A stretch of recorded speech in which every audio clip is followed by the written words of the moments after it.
অনেক কিছুই বাকি। দর্শক, ভিডিওটি বেশি বেশি শেয়ার করে দিন। পেজের নতুন দর্শক হলে ফলো করে সাথেই থাকুন। ধন্যবাদ। ঘটনাটি নেপালের বিরাটনগর প্রদেশের। সেখানকার এক লোক আরেকজনের কাছ থেকে একটি গরু কিনে আনলেন। সদ্য কেনা গরুটিকে তিনি বাড়ির উঠানে বেঁধে রাখলেন।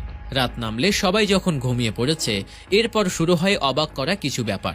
সেদিনের পর থেকে প্রতিদিন রাত যত গভীর হতে থাকে, অন্ধকার যত বাড়তে থাকে, সে সাথে বাড়তে থাকে অনেকগুলো কুকুরের সমস্বরে ঘেউ ঘেউ শব্দ।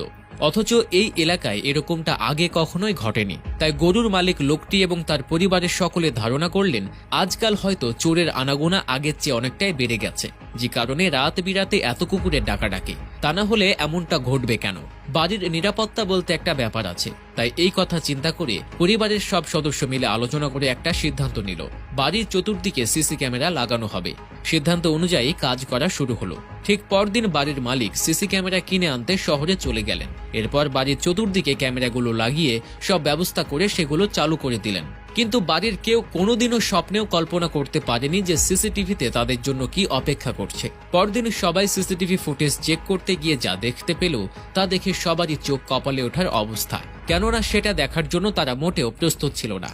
সিসি ক্যামেরার ফুটেজ চেক করে তারা দেখল, বাড়ির ওঠানে রাখা নতুন কেনা গরুটির পাশে একটি বিরাট আকারের চিতাবাঘ হেলে ধুলে হেঁটে ঘুরে বেড়াচ্ছে। এরকম একটি ঘটনা নিজের বাড়ির ওঠানে দেখলে যে কারোরই বাকরুদ্ধ হয়ে যাওয়ার কথা। বাড়ির সকলেও তেমনি হতবাক হয়ে গিয়েছিল। নিজের চোখকেও যেন বিশ্বাস করার মতো অবস্থা ছিল না তাদের। বিভিন্ন জল্পনা কল্পনার পর তাদের মনে যেসব প্রশ্ন জাগে, তা হলো এ চিতাবাঘ প্রতি রাতে কেন গরুটির চারপাশে শুধু ঘোরাঘুরি করে, কেন সে গরুটিকে শিকার করে না। সবাই মিলে এ প্রশ্নের উত্তর খুঁজতে শুরু করলো। যার কাছ থেকে গরুটি কেনা হয়েছিল, উত্তর জানতে সবাই সোজা সেই লোকটির কাছেই চলে গেল। অবশেষে সেই লোকটির কাছ থেকে পুরো ঘটনার ব্যাখ্যা একদম পরিষ্কারভাবে পাওয়া গেল।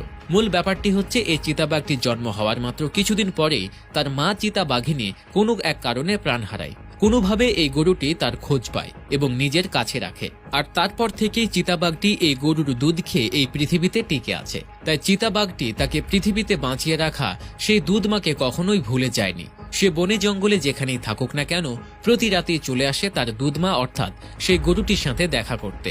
সে এসে তার মা অর্থাৎ গরুটির গা ঘেঁষে বসে থাকে, চারপাশে ঘোরাঘুরি করে, আর গরুটিও তাকে মায়ের মতো পরম স্নেহে আর ভালোবাসায় আগলে রাখে। অবুঝ প্রাণী এরা, তবুও তারা কৃতজ্ঞতা প্রকাশ করে। এই কৃতজ্ঞতা প্রকাশ করার পেছনে তাদের কোনো স্বার্থ নেই। অথচ অন্যদিকে সৃষ্টির সেরা জীব মানুষ তার স্বার্থের কাছে নিজের মাকে পর্যন্ত ত্যাগ করতে দ্বিধা করে না। তাই এসব অবুঝ প্রাণীর কাছ থেকেও আমাদের শেখার